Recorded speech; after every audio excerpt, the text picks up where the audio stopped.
Have you ever been to a restaurant, looked at the menu, and thought to yourself, it's nothing on this menu for me to eat? Or, better yet, have you ever gone to a dinner party of your friends and realized they haven't had anything prepared for you to eat? Well, I think I may have a solution for that very problem. What's up, everybody? My name is Brandon, and I'm currently the executive chef at my family-owned restaurant, Serenity Tea Room and Fine Dining here in Frederick, Maryland.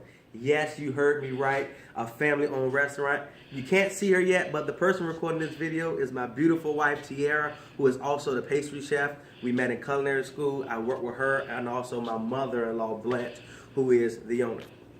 I'm from Southern Virginia, small town in Southern Virginia, so Southern food and soul food is close to my heart. It's what I do. So the concept for my show is called Anyone Can Cook with Soul. A few years ago, my mom actually started developing some early symptoms for celiac. So that means she couldn't eat fried chicken. She couldn't eat macaroni and cheese, fried fish, those things that she grew up on and loved. And it hit me, how can I create some recipes that can be best suited for anyone to cook with soul and anyone to eat Southern food? And that's where Anyone Can Cook with Soul comes up. My grandmother, who is 92 years old, never believed in turning anyone away from a meal, and neither do I. So whether you are gluten-free, vegetarian, or you're traditionalist Southerner, I have a recipe for you. Whether it's not your mama's chicken and dumplings, my gluten-free sweet potato chicken and waffles, or my vegetarian dirty rice, I have a meal for you. So the dish I want to prepare for you guys today is something that's really close to my heart that everybody loves, mac and cheese. You can't go to any Southern household and I have some rendition of mac and cheese. And my rendition of mac and cheese is this pimento pork belly mac and cheese. Yes, pimento pork belly mac and cheese. So I have all my ingredients set up and I'm going to show you how to get started. So the first thing I do, I have some caramelized onions. I'm just going to put those in the pan. And then we're also going to take some pulled pork belly. Now I took this pork belly, I put my special rub up there and braised it, and then I poured it, and we're going to get that in the pan, rendering down a little bit more. So all that fat that's in that pork is going to release with those onions, and it's going to melt really, really good together. I was thinking to myself, like, what else could I do to macaroni and cheese? You know, everybody has their this big foot chicken, people do all that. I was like, but in the South, we love pork. We love our wink. So that's what I want to showcase here. So we're just going to let that come together. We're going to let that work, let those flavors really, really meld together. So the type of pasta that we're going to be using today for our macaroni and cheese is elbow macaroni. Elbow macaroni is the only pasta my grandmama used. She was old school. She didn't believe in penne. She didn't believe in ziti. She said, all I know is elbow, so that's what we cooking with. So that's what we're going to be cooking with today. And you can do anything else you want to. Now, remember I said this is Anyone Can Cook with Soul food. Anybody can cook with soul. So if you are gluten-free, all you have to do is instead of using the pasta, you can switch that out for quinoa. Quinoa is a great food. Now, since we start to get the stuff at the bottom of the pan, which we call flan, I take some cream and I pour that in the pan. And we're going to let that come up to a little simmer. We're going to toss all that together like that.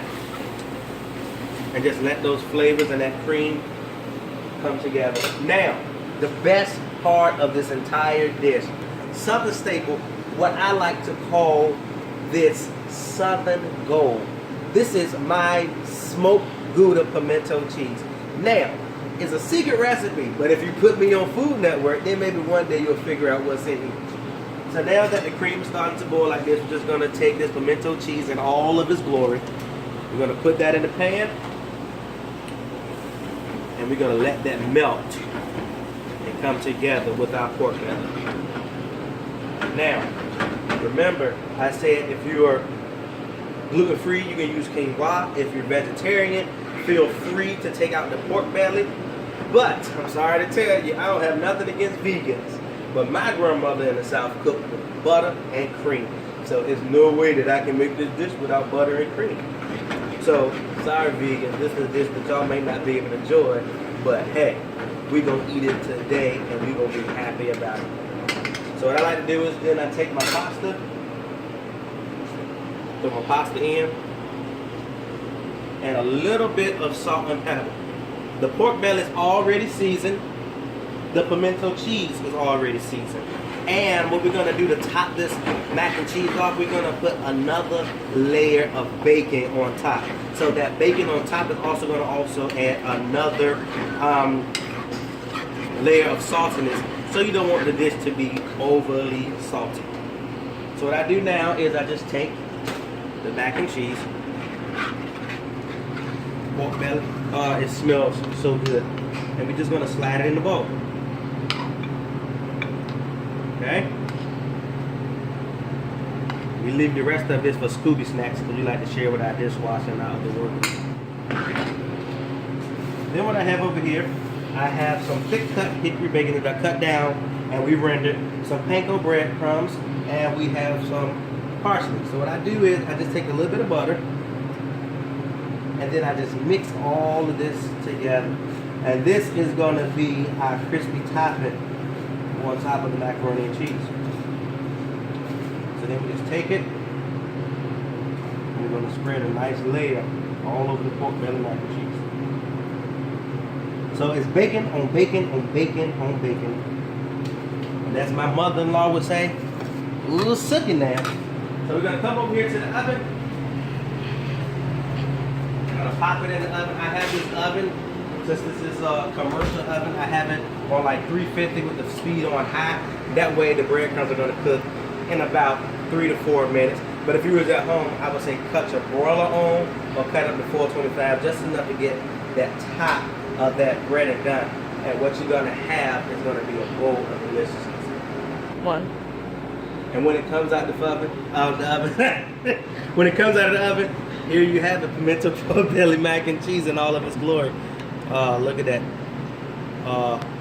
Look at that. So cheesy, so delicious.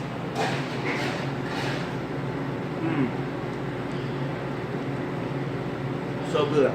So, my name is Brandon Sumblin, and I would love to be your next Food Network star to show that anyone can truly cook with soul. Thanks.